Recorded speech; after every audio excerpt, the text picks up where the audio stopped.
जय श्री कृष्णा भाई और बहनों। आप सभी को रक्षाबंधन की बहुत बहुत शुभकामनाएं। जी हाँ, आप यह देखकर समझ ही गए होंगे कि मैं आपके लिए किस चीज का वीडियो लाई हूँ। श्रावण मास के शुक्ल पक्ष में श्रावणी पूर्णिमा के दिन भाई बहनों के प्यार का पावन त्योहार रक्षाबंधन। जी हाँ, रक्षाबंधन का त्योहार भाई बहने का प्यार झलकाता है और बहनें अपने भाइयों को शुभ मुहूर्त में राखी बांधकर उन्हें अपने वचन से बांध लेती है कि भाइयों को हमारी रक्षा करना है और भाई को अपना फर्ज निभाने की याद दिलाती है। रक्षाबंधन का यह पावन त्योहार श्रावण मास की पूर्णिमा के दिन शुक्ल पक्ष में आता है और इस दिन सभी बहनें अपने भाइयों को राखी बांधने की पूरी तैयारियां करती हैं। अच्छी सुंदर सुंदर राखियां लाती हैं, उनके लिए नारियल लाती हैं, मिठाइयां लाती हैं और बहुत ही खुशी खुशी अपने भाइयों के आने का रास्ता देखती हैं कि कब हमारे भाई आएंगे और हम उन्हें रक्षाबंधन करेंगे। रक्षाबंधन का त्योहार बहुत ही खुशी का पर्व है और यह सारी दुनिया में मनाया जाता है और सभी भाई बहनों के प्यार को दर्शाता है। रक्षाबंधन के बारे में कई तरह की कहानियां प्रचलित हैं। उन्हीं में से एक कहानी मैं आपको बताती हूँ कि रक्षाबंधन का त्योहार किस तरह शुरू हुआ। एक समय की बात है, श्री कृष्ण भगवान की चाची ने एक बहुत ही विकृत शिशु को जन्म दिया। थोड़े दिन बाद आकाशवाणी हुई कि इस शिशु को वही मारेगा।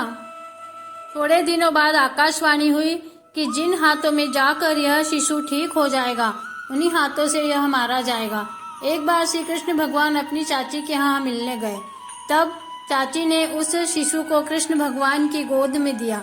जैसे ही कृष्ण जी ने शिशु को गोद में लिया वैसे ही वह पूर्ण रूप से स्वस्थ हो गया और बहुत सुंदर हो गया। तब चाची बहुत खुश हुई कि उनका पुत्र एकदम स्वस्थ हो गया है। लेकिन जब उन्हें आकाशवाणी की याद आई तो वह चिंतित हो गई और कृष्ण भगवान से कहने लगी कि आकाशवाणी के अनुसार जिसके हाथों में जाकर यह ठीक होगा उसी से इसकी मृत्यु होगी, लेकिन तुम मेरे पुत्र को कभी मत मारना। तब श्री कृष्ण जी ने कहा कि यह तो विधि का विधान है, इसमें मैं क्या कर सकता हूँ। तब शिशुपाल की माता ने कहा कि इसका कोई उपाय बताइए। तब श्री कृष्ण भगवान ने कहा कि अच्छा ठीक है, इनकी जब तक 100 गलतियां हो जाएंगी तब तक मैं इन्हें नहीं मारूंगा और इन्हें माफ करता रहूंगा, लेकिन 100 गलतियों से आगे अगर इन्होंने गलती की तो मैं इन्हें मार दूंगा। तब शिशुपाल की माता ने कहा कि ठीक है। कुछ दिनों बाद शिशुपाल बड़ा होकर एक बहुत बड़ा राजा बन गया, लेकिन शिशुपाल बहुत ही क्रूर हो गया और जनता पर अत्याचार करने लगा। इससे सारी प्रजा बहुत दुखी हो गई। शिशुपाल हमेशा कृष्ण जी की निंदा किया करते थे और उन्हें भला बुरा कहा करते थे, लेकिन कृष्ण भगवान कुछ नहीं बोलते थे। जब शिशुपाल ने 100 बार कृष्ण की निंदा की और अपनी प्रजा को परेशान किया तो आखिरी बार जब निंदा की तो कृष्ण भगवान ने उस मौके को नहीं छोड़ा और श्री कृष्ण जी ने शिशुपाल को मारने की ठान ली। तब उन्होंने सुदर्शन चक्र शिशुपाल को मारने के लिए छोड़ा। सुदर्शन चक्र चलाते समय श्री कृष्ण भगवान की छोटी उंगली कट गई, जिसमें से खून की धारा बह निकली। तब वहीं खड़ी द्रौपदी ने झट से अपने साड़ी के पल्लू में से एक पट्टी फाड़कर श्री कृष्ण भगवान के हाथों में बांध दी।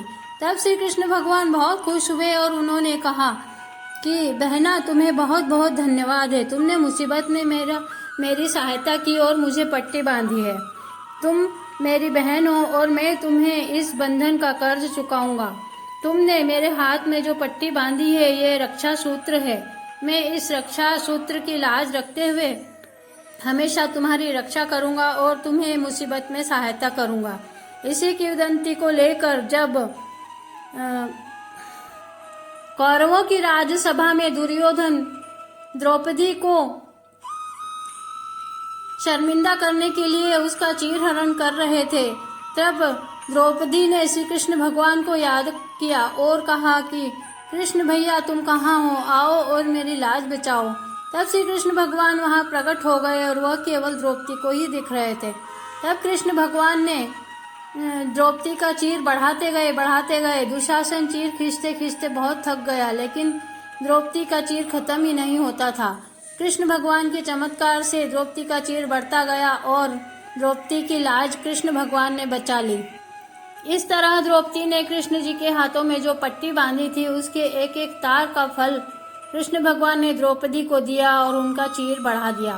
तभी से यह रक्षाबंधन की परंपरा शुरू हो गई और सभी बहनें अपने भाइयों को रक्षाबंधन के दिन राखी बांधने लगी और सभी भाई अपनी बहन की रक्षा का वचन देकर सभी अपनी बहनों की रक्षा करते हैं और इसी दिन से रक्षाबंधन का पर्व मनाया जाने लगा।